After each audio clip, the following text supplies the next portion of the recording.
네, 월스트리트 모닝 브리핑 함께하고 있습니다. 저희가 이제 흔들림이 있었던 시장 전에 우리 변전무님과 함께 그 기준금리에 대한 이야기를 하고 각국의 기준금리는 어떻게 결정되는지 비교를 했던 아침에 인터뷰, 그러니까 인터뷰라 칭하고 저도 이제 강의 듣는 것처럼 옆에서 열심히 공부를 했던 그때 여러분 기억하십니까? 이제 쉽게 이해하셨던 분들도 계실 거고 이거 너무 어렵다라고 하셨던 분들도 계실 텐데 그래서 오늘 우리 변정규 전무님께서 추가적인 정말 쉽게 설명하실 수 있는 자료까지 열심히 밤새 준비하셔서 오늘 들고 오셨다라고 합니다. 그럼 바로 만나보도록 하겠습니다. 글로벌 인터뷰 미주은행 변정규 전무와 함께합니다. 전무님 어서 오세요. 안녕하세요. 네. 어려웠거든요. 좀 어렵죠? 오늘은 하나만 딱 가져가면 된다. 다른 거 다 이해 못해도 그 하나 뭡니까? 예, 래퍼죠. RP라고 하는 래퍼의 그 성격. 래퍼? 예, 뭐 어렵게 생각하지 마시고요. 제가 오늘 그 자료를 갖고 왔으니까 이걸로 하나만 그 들으셔서 이해하실 수 있으면 네. 이제 앞으로 이제 그 단기 금융 상품의 성격에 대해서는 확실하게 아마 이해하실 수 있을 것으로 네. 생각을 합니다. 앞서서 그 저번 시간에 했던 거 있잖아요. 저번 시간에 저희가 두 가지를 했었죠. 네. 미국의 기준금리는 무엇이냐, 왜 중요하냐에 대해서 얘기했고요. 한국의 기준금리와 비교를 해봤습니다. 네. 예, 한번 간단하게 리뷰해 볼까요? 좋습니다. 예, 그 띄워주시면 예, 그 1페이지에 누가 기준금리를 결정하냐. FOMC 날만 되면 뭐 또 이제 좀 있으면 올 텐데요. 알면 되면 뭐 한국인들이 제일 많이 들어오시는 것 같아요. 그렇죠. 예, 아침에 이렇게 다들 들어오셔가지고 네. 촉각을 기울이시는데 이겁니다. 이제 세 개의 그 조직이 있고요. 세 개의 조직 중에서 FRB는 이사회입니다. 어떤 뭐 기구나 이사회가 있잖아요. 보드. 예, 보드가 FRB이고요. 그 다음에 12개의 그 준비은행이 있어요. 미국에. 이 사람들이 다 들어와가지고 FOMC에 와서 투표권을 행사하거든요. 예, 그래서 FOMC는 이제 통화정책의 결정기구입니다. 네. 예, 그래서 FOMC에서 기준금리가 결정이 된다. 예, 그래서 그 다음에 페이지 가보시면은 그러면은 연방기금금리라는 미국의 기준금리는 어떤 금리인가? 이것은 하루 콜금리라고 했어요. 하루 무담보, 담보 없이 빌려주는 거예요. 네. 은행들이 하루 오늘 그 빵꾸 났네 자금이 하루 내일 자금 지금 한 넣어야 되네 이렇게 되면 빌려야 될 거 아니에요. 그렇죠. 은행도 뭐 무한정 있는 건 아니니까요. 네. 예, 그럼 다른 은행한테 연락을 해요. 단기 자금 그 담당자가 오늘 우리 뭐 자금 조금 부족한데 니네 좀 남는 거 있나? 그러면 남는 게 있어. 그러면 오늘 지금 콜 금리대로 시세대로 우리 그 하루 빌려주고 빌릴까? 던 이렇게 하는 거죠. 예. 그런데 그건 무담보 금리예요. 네. 근데 은행들은 워낙 크잖아요. 신용 상태가 좋으니까 서로 간에 그냥 빌려줘요. 네. 그리고 다음 날 바로 오는 걸로 이렇게 체계가 잡혀 있습니다. 네. 이게 콜 금리예요. 콜이랑 부르는 거죠. 바로 부르면 바로 들어오는 거. 예, 그렇게 예. 부르면 온다 해서 콜금리. 예, 부르면 오는 겁니다. 부르면 네. 그냥 바로 바로 들어와요. 그래서 콜이다. 예, 그래서 일일물 콜 금리라고 합니다. 일일물이 95% 이상의 대부분입니다. 다 하루짜리예요. 네. 예. 그래서 연방 기금금리는 하루짜리 무담보 콜이다. 네. 예. 그 다음에 그래서 지금은 5.5%가 상단이죠. 그쵸. 이제 9월달에 25bp냐 아니면은 50bp냐 예, 둘 중에 하나죠. 내리는 건 확실한데 네. 이번 주에 잭슨홀 미팅에서 23일. 판가름이 거의 날 것 같습니다. 예, 근데 비득이적으로 나오실 것 같아요. 이거는 50bp요? 뭐 아니 그 50bp가 될지는 모르겠지만 0.25 뭐 퍼센트 포인트나 네. 0.5% 포인트 둘 중에 하나를 할 텐데 네. 이제 뭐 시장의 기대는 반반인 것으로 알고 있습니다. 자, 그래서 다음 네. 예 그러면 이제 띄워주시면요 네. 연방 기금리의 콜이라고 했는데 또 이게 FFR이라고 많이 부르거든요. 제가 비교를 해놓은 게 뭐냐 FDR이라고 있어요. 이건 또 할인율입니다. 할인율은 그럼 뭐냐 복잡하다 생각 아니에요. 뭐냐면 자. 중앙은행에 가서 빌릴 수도 있잖아요, 은행이. 그렇죠. 네, 중앙은행. 왜냐면 은행들이 다 돈이 없어요. 네. 이제 뭐 예를 들면은 뭐 리만 사태 같은 게 났어요. 지금 시장에 돈이 없어요. 그럼 서로 다 야 나도 없고 너도 없고 단기자금 담당자 우리 큰일 났네. 그러면은 괜찮습니다. 예, 큰형한테 가서 빌리면 돼요. 형, 예. 우리 다 돈이 없어. 예, 중앙은행에 가서 우리 다 시중에 돈이 없어요. 그래. 그러면 우리가 드릴게요. 이게 만약에 이게 미국의 할인율이에요. 할인율이요. 예, 할인율. 할인율은 근데 중앙은행에서 가서 빌리는 거고요. 연방 기금금리는 은행끼리 자율적으로 서로 빌려주고 빌리는 거잖아요. 네. 그래서 그 성격이 다르다는 거예요. 하나는 중앙은행에서 빌리는 거, 하나는 자기네끼리. 그래서 중앙은행까지 갈 때는 시장에 문제가 생긴 거잖아요. 네. 사실은 그렇잖아요. 그거는 이제 유동성이 고갈이 됐다는 거예요. 그래서 연방은행에서 빌리는 거, 연준에서 돈을 빌리는 건 굉장히 드물다. 누구 얘기했어요. 그래서 더 기금보다 높아요, 금리도. 예, 그것만 알시면 되고. 중요한 건 한국하고 할인율이 더 높다. 예, 할인율이 중앙에서 높다. 빌리는 게 더 비싸다. 예, 그렇지만 우리는 할인율은 알 필요가 없고요. 예, 비교만 이렇게 한 거고. 왜냐면 네. 가끔가다 뉴스에 나거든요. 그래서 이제 연방 기금금리, 페더럴 펀드 레이트만 알면 되겠습니다. 여기까지 하면은 페더럴 펀드 레이트 끝났죠. 네. 그 다음에 한국과 미국의 기준금리를 비교해보자. 두 나라 다 어느 나라나 기준금리는 다 있어요. 세계 150개국이. 그렇지만 어떠한 금리를 기준금리를 쓰느냐가 다른 거예요. 네. 그건 이제 성격이 다 다른데 우리나라는 또 미국하고 달라요. 결론적으로 말씀드리면 우리나라의 기준금리는 유로존 기준금리랑 같아요. 네. 뭐냐 하면 레포, 아까 말씀드린 RP 금리를 쓴다는 거예요. 잠시 후에 조금만 참으세요. 이게 제가 설명을 드릴게요. 여러분 끄시면 안 돼요. 조금만 참으세요. RP를 설명을 네. 드릴게요. 네. 이제 그것을 실물 RP를 우리나라는 기준금리로 쓰는 거고 네. 미국은 아까 말씀드린 대로 자율적으로 결정하는 거예요. RP는 한국은행에서 결정을 해버리는 거예요. 그래서 단일금리예요. 그런데 서로 은행 간에 빌려주고 빌리는 금리는 자기네들끼리 결정하는 거잖아요. 네. 중앙은행에서 빌려주는 게 아니잖아요. 그렇기 때문에 이건 권고금리라는 거예요. 권고금리. 권고금리. 예. 그래서 미국의 연준이 발표하는 기준금리는 맨데토리 강제금리가 아닙니다. 권고금리. 이 사이에서 거래했으면 좋겠다. 그래서 상단과 하단이 있는 거예요. 이제 이해하셨죠? 네. 예. 그래서 넘어갑니다. 그래서 한국은행의 기준금리는 레포라고 했는데 예전에는 오버나잇 콜도 썼었어요. 2008년까지. 일일물 무담보. 예, 미국과 같았죠. 네. 근데 이게 바꿨습니다.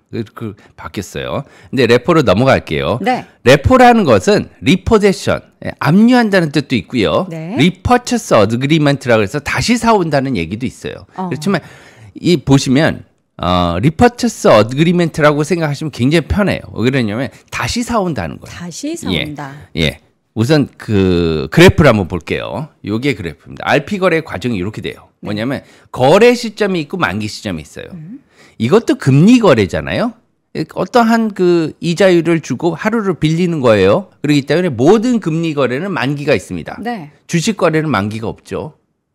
그죠? 네. 그래서 금리 거래 만기 하루라고 보시면 거래 시점에는 담보와 채권을 교환을 해요. 네. 예, 왜냐하면 RP 거래와 콜 금리의 가장 큰 차이점은 담보가 있느냐 없느냐. 간단하게 말하면 우리 그 개인들은 주택담보대출하죠. 그렇죠. 예, 주택을 담보로 예. 대출을 받죠. 금융기관들의 담보대출이 뭐냐면 RP예요. 예, 간단하죠. 뭘 담보로 해요? 예, 채권이죠. 채권을 예. 담보로. 왜냐하면 돈을 금융기관들은 우리가 예금을 하면 네. 일정 금리를 줘야 돼요. 그쵸. 근데 이것을 대체 자산이라고 하는 주식이나 부동산에 전부 다 투자를 하게 되면 현금 흐름이 일정하지 않아요. 그렇죠. 그래서 자기들도 이것을 갖다 운용하면서 어떠한 기대가 확실한 현금 흐름이 확실한 그런 흐름을 만들어야지 우리한테 뭐 1%든 2%든 금리를 줄 수가 있겠죠. 네. 예. 그렇기 때문에 채권 같은 이런 고정금리 자산에 투자를 많이 합니다. 은행들이나 금융기관들은. 네. 예. 그리고 그 자산이 대부분은 60-70% 이상이에요. 예. 그래서 거기에 투자할 때 하루 이틀이라도 돈을 놀리면 빵꾸가 나잖아요. 그렇죠. 그러면은 기회비용이 생기기 때문에 단기적으로도 빌려주고 빌리는 거예요. 그래서 거래 시점에는 채권을 많이 갖고 있어요, 은행들이. 네. 그래서 이걸 놀릴 필요가 없으니까 채권을 담보로 빌리게 되면 아까 말씀드린 콜금리보다도 훨씬 비싸게 빌릴 수 있겠습니까? 싸게 빌릴 수 있겠습니까? 담보금리는 훨씬 싸요. 싸죠. 신용대출보다 주택담보대출이 훨씬 더 싸죠. 싸죠. 마찬가지입니다. 네. 금융기관들도 RP 거래, 담보대출 거래를 하면 신용거래엔 콜금리보다 훨씬 싸게 빌릴 수 있는 거예요. 뭐 훨씬은 아니지만 조금이라도 싸게 빌리는 게 좋죠. 왜냐하면 은행들은 굉장히 큰 기관 거래이기 때문에 네. 금액이 굉장히 커요. 그래서 조금의 이자율 차이도 굉장히 큰 이자로 연결이 되거든요. 네. 그래서 이 그래프를 보시면 레포 거래자, 자금을 차입하는 사람은 담보를 줘요. 그렇죠? 담보 채권이 가죠 지금. 담보 대여자한테 채권이 가고 그 대신 돈이 오는 거예요. 내가 채권을 주고 채권을 주고 돈을 봐요. 네. 그런데 만기에는 이거 그대로 반대로 하면 됩니다. 그렇잖아요? 내가 채권을 담보로 주고 그 다음에 돈을 빌렸잖아요. 그럼 만기에 뭐가 되겠습니까? 돈을 주고 다시 돈을 돌려주고 채권을 돌려받는 거잖아요. 네. 그래서 리퍼체스 어그리멘트입니다. 그래서 RP를 갖다 말할 때 이렇게 여러 가지 표현들이 있어요. 그래서 환매 조건부 거래, 환매한다는 거예요. 저 얘기를 제일 많이 들어요. 환매 조건부 채권 이 얘기를 제일 많이 들은 것 같아요. 네, 환매 조건부 채권은 사실은 일본말을 번역한 겁니다. 아, 예, 그래요? 뭐 굉장히 많아요 그런 게. 예, 예. 한 70% 정도가 번역한 거고요. 예, 우리나라 경제 용어가 참 많은데요. 그런 것들은 조금씩 쉬운 용어로 쉬운 용어 뭐 제안하실 만한 게 있다면? 뭐 사실은 RP가 RP는 영어잖아요. 한국어로. 한국어로. 모르겠습니다. 네, 하여튼 뭐 뭔가. 환매 조건부 채권, 네. 환매 조건부 거래가 RP고요. 네. 그리고 이 한자어죠. 그리고 환매 조건부 채권 매매. 왜냐하면 환매 조건이라는 거예요. 다시 네. 사온다는 거예요. 그죠? 채권을 다시 사오고 그다음 왜냐하면 이 과정이 주고받고가 다 거래잖아요. 그렇죠. 매매의 과정을 하기 때문에 돈을 갖다가 팔고 채권을 팔고 이 과정으로 일어나는 겁니다. 그래서 레포 거래, 네. RP 거래, 리퍼체스 어그리먼트 다 같은 말이에요. 네. 너무나 여러 가지 말이 있어서 이게 헷갈리는데요. 이것만 한번 봐 놓으시면 금방 이해가 되실 거예요. 나중에. 네. 예. 그래서 앞으로 돌아오시면 이제 레포까지 이해하셨죠, 여러분? 예. RP. 근데 레포가 그럼 뭐냐? 네. 왜냐하면 큰 그림을 한번 보셔야 돼요. 네. 이거는 머니마켓이라 그래서 단기 자금이에요. 단기 머니라고 하면 현금이잖아요. 네. 그래서 일반적으로 금융시장에서 머니마켓이라고 하면 단기 자금입니다. 장기 자금은 채권이나 주식이에요.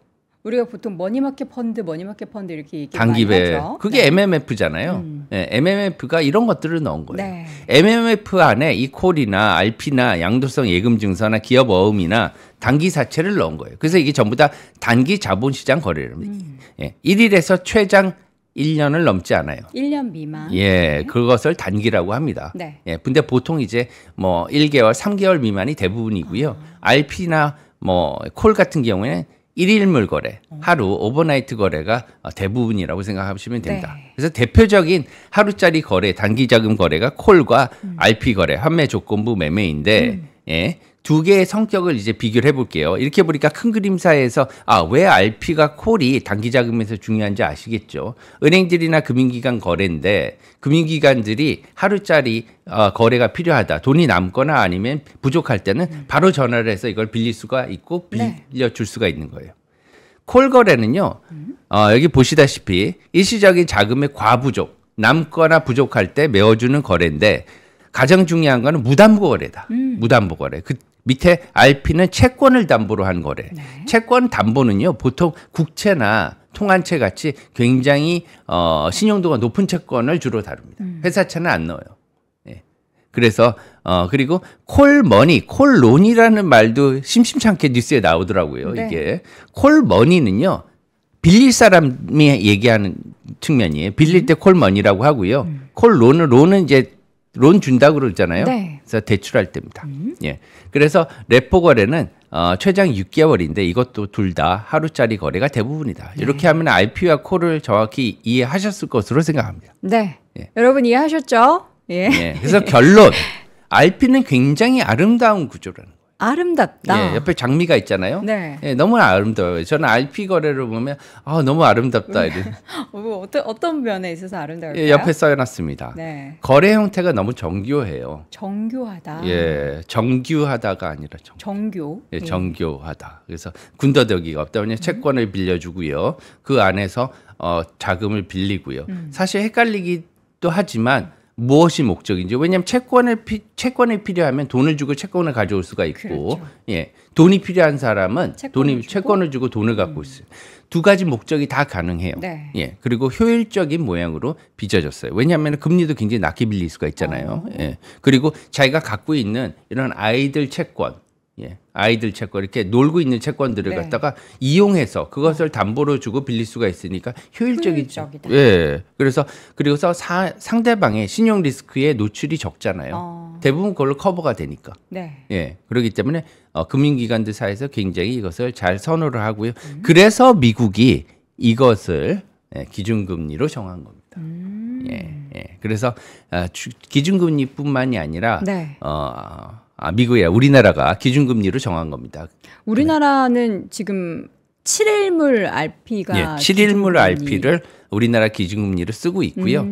입찰할 때 실제로 이걸 써요. 네. 그래서 강제적인 금리예요. 그냥 단일 금리로. 예. 그리고 중앙은행이 통화 정책을 쓸 때도 RP를 쓰는데요. 네. 제일 중요한 게 여기 2번이에요. 2번. 이걸 이해를 하시면은 단기 통화 정책에 있어서 많이 이해하실 수가 어디 있습니다. 이쪽에 2번. 중앙은행의 RP 효과. RP 효과. RP 매각 매수라는 말이 있어요. RP 매각 매수. 자, 이 말은 뭐냐면 매수는 사는 거. 그죠? 네. RP를 갖다가 레포 있잖아요. 네. 레포를 갖다가 한국은행이 중앙은행이 들어가서 시장에 들어가서 RP를 사요. 그리고 RP를 팔아요. 근데 여기서 첫 번째는 RP 매각이라 그랬잖아요. RP를 팔았다고 했잖아요. 네? RP를 팔았다고 하는 건 뭐냐면 증서를 준 거예요. 증서를 줬죠. 종이 조각이에요, 이게. 종이 조각 종이 조각을 주고 그 다음에 돈을 받아와요. 이게 매각한 거죠, RP를 매각한 거는 RP를 상대방한테 주고 돈을 갖고 와요. 그럼 시중에서 돈을 갖고 온 거잖아요. 네. 시중에서 유동성을 빨아들인 겁니다. 그러면 이거는 긴축적 통화 정책이죠. 네. 예. 그래서 중앙은행이 금리를 갖다가 조금 올리고 싶다, 아니면 유동성을 빨아들이고 싶다 할 때는 RP 매각을 해요. 예. 반대로 시장에 돈을 빌려주고 싶으면 내가 종이 쪼가리를 갖고 와요. 종이 쪽지를. 예. 종이 쪽지를 갖고 오고 그다음에 돈을 주는 거예요. 네. 그게 만약 RP 매수입니다. 그래서 돈을 갖다 시장에 빌려주는 거죠. 이게 완화적인 통화 정책이에요. 금리를 낮추고 싶거나 유동성을 많이 풀고 싶거나 하면은 RP 매수를 한다는 거예요. 이게 결론입니다. 네. 예, 이렇게 되면은 RP가 뭔지, 단기 시장에서 차지하는 위치가 뭔지, 그리고 중앙은행이 이것을 어떻게 사용을 해서 통화 정책을 유지하는데 도움을 주는지까지 저희가 이해를 해봤습니다. 네. 레포, RP에 대해서 기본적인 개념과 또 이게 어떠한 금융시장에서 역할을 하는지를 이해를 해봤는데, 우리가 이거를 이해하면 투자할 때 뭐 어떻게 적용을 할 수가 있는 거예요? 이런 거 뭐 RP 단기 자금에 있어서 네. RP는 RP의 영향은 절대적이에요. 예, RP는 그렇기 때문에 이 레포를 운용을 하는 게 우리나라에서는 중앙은행에서 운용을 하고요. 네. 미국과 같은 경우에도 RP에 굉장히 많은 그 신경을 씁니다. 이 RP를 운용하는 게 미국에서는 뉴욕 연준이에요. 예, 뉴욕 연준이 이것을 매일매일 발표를 하고 있거든요. 네. 그래서 RP가 만약에 잔고가 줄어들어요. 줄어들면 바로 완화적인 통화 정책을 나섭니다. 미국 네. 같은 경우에도 그걸 갖다가 지표로 보는 거죠. 그래서 단기 자금이 얼마나 잘 돌아가고 있는지를 보는 거죠. 그렇기 때문에 연준이 어떠한 기준금리나 다른 통화 정책을 결정할 때도 이 RP의 잔고나 이런 것들을 세심하게 살핍니다. 예. 이 뉴욕 연준이 계속 이것을 갖다가 웹페이지에서 공표를 하고요. 우리가 다 볼 수가 있어요. 네. 그래서 그리고 금리 같은 경우에도 RP 금리가 얼마나 되고 있는지. 왜냐 RP 같은 경우에는 시장에서 서로 빌려주고 빌리면서 결정되는 금리라고 했잖아요. 예, 그래서 이런 것들을 갖다가 이제 결정을 하는데 물론 이제 그 중앙은행이 지정을 하긴 하지만 네. RP가 예를 들면 너무 적다든가 많거나 하면 이것을 갖다 금리를 올리거나 내리거나 이렇게 해야 되거든요. 그래서 이것을 갖다가 시장의 영향력이 크다는 거예요. 네. 예, 그렇게 해서 오늘 방송 그럼 끝내야 되겠네요. 레포 이해했으면 이제 오늘 다 수확을 얻은 거죠. 이게 가장 중요한 겁니다. 그래서 오늘은 단기금리가 네. 뭔지, 단기금리에서 레포가 차지하는 위치, 콜과의 비교, 이것만 해도 큰 수확이라고 생각을 하고요. 네. 그래도 이제 우리가 미국과 그 다음에 우리나라를 봤으니 네. 다음에 또 유로존과 중국도 한번 봐야죠. 자, 유로존 한번 볼까요, 그러면? 예, 유로존. 네. 유로존은 우리나라랑 상당히 비슷합니다. 기준금리 체계가. 기준금리 체계가. 유로존의 그 세계 경제력이 좀 많이 변화했어요. 오른쪽 이제 표를 보시면 2000년대 초에 2000년대부터 시작해서 유로존이 시작됐죠. 네. 그때 당시에는 세계 2위의 경제권이었어요. 근데 이게 이렇게 많이 줄었어요. 물론 그 영국도 탈퇴하고 그러긴 했지만 그렇게 해서 그 통화의 영향력도 조금 줄어들긴 했습니다. 네. 예. 유로존의 기준금리는 리파이낸싱 금리라고 해요. 유로존이 발표하는 정책 금리는 세 가지가 있어요. 이것을 헷갈리지 마시기 바랍니다. 그 중에서 하나만 알아놓으시면 되는데요. 이제 MRO라고 하는 금리만 알아놓으시면 돼요. 이게 MRO. 예, 맨 1번 위에 이게 이제 Main Refinance Operation이라 그래서 이것도 7일물 담보부 대출금리 레퍼라고 얘기하지는 않고요. 7일물 담보부 대출금리라고 얘기를 합니다. 담보가 있는 네. 대출. 아까 우리가 채권을 담보로 돈을 빌리는 게 레포, 네. RP라고 했잖아요. 네, 네. 마찬가지 아닌가요? 그 용어는 비슷한 것 같은데 뭔가 또 구조가 조금 다르니까 이름도 다른 거 아니에요? 같습니다. 같아요? 예. 근데 이름을 다 다르게. 예. 또 통일하지 왜 이렇게 예. 다 다르게? 기간까지 똑같아요. 7일물. 7일물. 예. 7일물 담보부. 담보도 채권입니다. 국채 예, 수준에. 그럼 같은 개념이라고 생각하면 되는 거죠? 이름만 똑같은 조금 개념이에요, 다르고? 사실. 같아요. 이름만 조금 다르다. 예. 예. 뭐라고 부르는지 이름만 다릅니다. 네. 한국의 기준금리, 뭐 외국에서는 베이스 인터레스트 레이트라고 하는데 네, 네. 이거랑 MRO랑 같습니다. 네. 예. 아마 유로존을 많이 참고하긴 한 것 같아요. 우리나라도. 그래서 그렇지만 정책 금리는 2개 더 있는데요. 네. 총 3개를 발표하는데 MLF라고 하는 것도 있고 예금 금리도 발표를 합니다. 네. 예, 예금 금리를 잘 아시겠죠? 예. 이제 뭐 은행들이 예금을 하면은 이자를 줘야 되잖아요. 그렇죠. 유로 중앙은행도 네. 이게 예금 금리고요. 또 대출도 해줄 수 있잖아요. 네. 예, 반대로 대출 금리가 이게 MLF예요. 예, 렌딩 상대 퍼실리티. 예, 그래서 중간에 있는 금리가 이 MRO입니다. 네. 기준금리. 네. 예, 그렇게 얘기를 드리면 돼요. 그래서 이 3번에 보시면 이게 제일 중요해요. MRO는 사실상 RP 거래다. 그래서 유로 중앙은행 ECB의 기준금리는 실제로는 7일물 RP다. 우리나라 기준금리 아주 유사하다. 요것만 딱 갖고 계시면 됩니다. 네. 예. 그래서 유로 중앙은행 그 ECB 예금금리는요. 사실은 얼마 전까지만 해도 마이너스 금리였어요. 10년째요? 저렇게 마이너스 금리였어요. 최근 이렇게 뭐 4.5%까지 올렸는데요. 네. 얼마 안 돼요. 그렇군요. 예. 2022년까지 뭐 3년 동안 마이너스 금리를 유지를 했어요. 그것도 네. 0.5%죠. 굉장히 높은 금리고요. 네. 일본의 마이너스 금리도요. 사실상은 그 뭐 유로존을 방문했을 때 예전에 아베 총리와 이렇게 다 일본 사람들이 그 일본 내각이 유럽을 방문했을 때 배워온 것이다 이렇게 얘기하는 근거가 많습니다. 네. 그래서 유로존 기준금리의 중요성이 뭐냐면 우리나라 환율에 굉장히 큰 직접적인 영향을 줘요. 유로존의 기준금리요? 네, 유로존의 기준금리 하면은 좀 멀어 보이잖아요. 네. 근데 상당히 가깝습니다. 그럼 우리가 미국 경제를 공부할 게 아니라 유로존 경제를 더 면밀히 공부해야지 우리를. 뭐 둘 다 그러니까 너무 미국에 치우친 측면도 있는데요. 유로존을 알아야지. 왜냐하면은 상대 통화가요. 달러의 상대 통화가 유로예요. 네. 예, 보십시오. 예, 보시면은 포개놓은 그림 같잖아요. 네. 예. 데칼코마니네요. 예, 데칼코마니가 아니에요. 데칼코마니죠. 반대니까. 예, 예. 근데 그렇게 만든 게 아니에요. 일부러 만든 게 아닌데 예, 이렇게 저렇게 돼요. 자연스럽게. 예, 언제나 이렇게 됩니다. 네. 이건 뭐냐면 달러 인덱스가 60% 이상이 유로의 가중치예요. 예, 그래서 그런 거예요. 네. 그리고 이제 그렇다 보니까 유로존 기준금리가 상대적으로 미국의 기준금리보다 올라가느냐, 아니면 미국 연준의 기준금리인 페더럴 펀드 레이트가 상대적으로 유로존 금리보다 올라가느냐 내려가느냐에 따라서 환율이 결정이 되는 겁니다. 네. 그래서 환율이 결정이 되고 그에 따라서 바로 우리나라한테 영향을 줘요. 네. 근데 우리나라는 유로존 편이다 이렇게 생각하시면 돼요.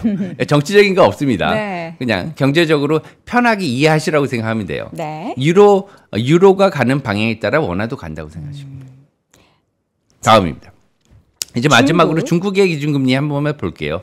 예. 일본의 기준금리도 보면 좋은데 마지막에 시간 나면 잠깐 설명해 드리겠습니다. 네. 예. 중국의 기준금리는 조금 달라요.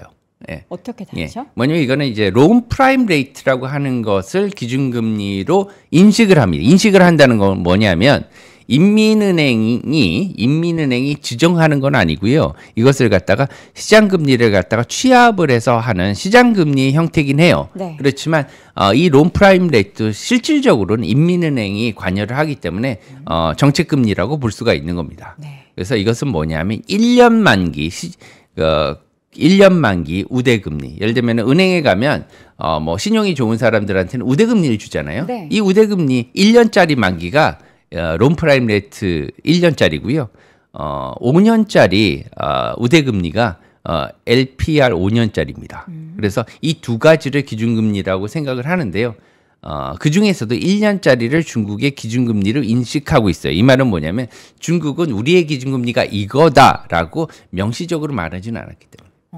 예. 그래서 모든 사람들이 그래도 이 1년짜리 LPR이라고 불리는 대출의대 금리를 기준금리로 생각을 하고 있어요. 그리고 5년짜리 대출금리는 부동산 대출에 주로 쓰이고요. 1년짜리는 주로 신용대출로 많이 이용을 하고 있습니다. 네. 예. 그래서 그럼 두 가지를 그냥 다 인지를 하고 있어야 되고 약간의 차이가 있을 뿐 기존 항상 뭐 인하하면 두 개 다 같이 인하하고 그런. 예, 거의 다 뭐 같이 네. 인하하고 인상이 뭐 최근에는 인하 기조죠. 이제 인하 기조로 계속 가고 있는데요. 뭐 동시에 내리는 경우도 있지만 하나만 내리는 경우도 없지 않아 있어요. 예. 뭐 이게 보시면은 최근에도 5년짜리는 내렸는데 뭐 그 1년짜리 안 내린다든가 아니면은 뭐 1년짜리는 내렸는데 3년짜리는 안 내린다 이런 경우도 있어요. 네네. 예. 그렇기 때문에 비슷하게 가긴 하는데 반드시 일치하지는 않는다. 예. 그리고 일본의 기준금리와 같은 경우에는 바뀌었습니다. 최근에 기준금리가. 기준금리가 바뀌었다고요? 기준금리로 쓰는 지표금리가 바뀌었다는 거예요. 그러기도 해요. 예. 마이너스 금리 폐지했다는 건 알잖아요. 네네. 그렇지만 기준금리를 뭘로 쓰는지도 바뀌었다는 거는 인지를 안 하고 있죠. 왜 바뀌었을까요?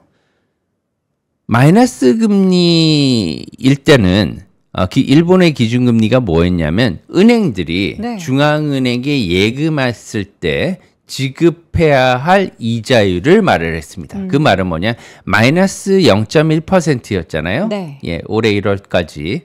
예. 그런 경우에는 뭐냐면 일본의 기준금리는 은행들이 BOJ 일본에 갔다가 일본 은행에 남는 자금을 갖다 하루 자금을 갖다가 예치를 하면 얼마를 주겠다는 그런 금리였어요. 그게 뭐냐면 마이너스 0.1%예요. 네. 다시 말하면 자금을 갖다가 일본 은행에 예치를 하면 돈을 갖다 오히려 보관료를 내야 된다는 거죠. 그렇죠. 예. 예전에 그랬죠. 냈습니다. 네. 예, 오히려 냈어요. 돈을 맡겼는데 돈을 보관해 달라는 돈까지 더 내야 돼요. 예, 돈을 내야 돼요. 오히려 이자를 받는 게 아니라 개인들 같은 경우에도 은행에 그 예치를 하면 냈어야 되는데 개인들한테는 그렇게 받지는 않았어요. 그렇죠. 그렇게 되면 고객들이 떠나갈 돈 거니까. 안 맡기죠. 예. 그래서 사실상 마이너스 금리는 하루 동안 은행들이 일본의 은행들이 시중은행들이 일본은행 BOJ 중앙은행에 맡기는 일일무 예치 금리였어요. 네. 그런데 이것이 최근에 뭘로 바뀌었냐면 무담보 콜 금리, 미국과 동일하게 무담보 콜 금리로 바뀌었습니다. 아까 제가 콜 금리 설명을 드렸죠. 네. 콜 금리, 하면은 예, 콜 금리 같은 경우는 시장에서 네. 은행들 간에 하루 거래를. 빌려주는 금리라고 했잖아요. 네. 예, 그래서 담보가 없다 그랬잖아요. 예, 요것은 갖다 신용 거래입니다.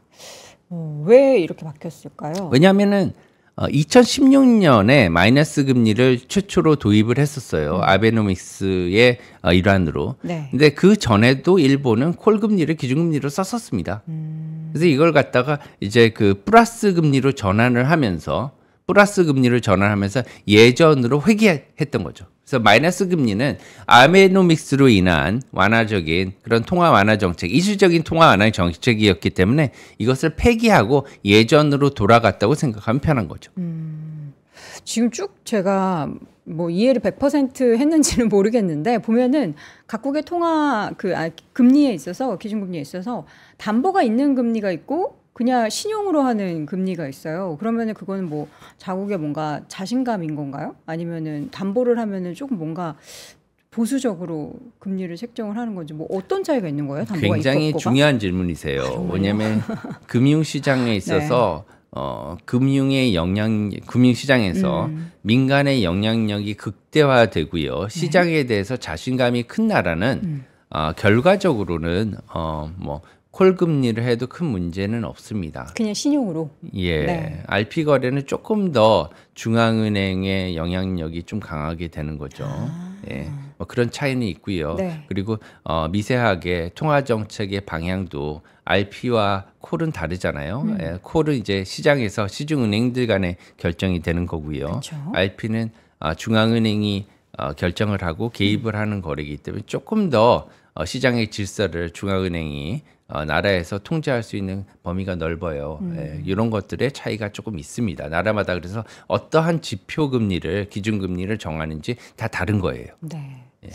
그러면은 미국과 우리나라의 항상 금리의 비교를 하면서 금리차 비교하는 것 자체가 우리는 담보가 있는 금리고 그들은 신용인데 그걸 절대적으로 비교를 할 수가 없는 거 아니에요? 구조가 다른데?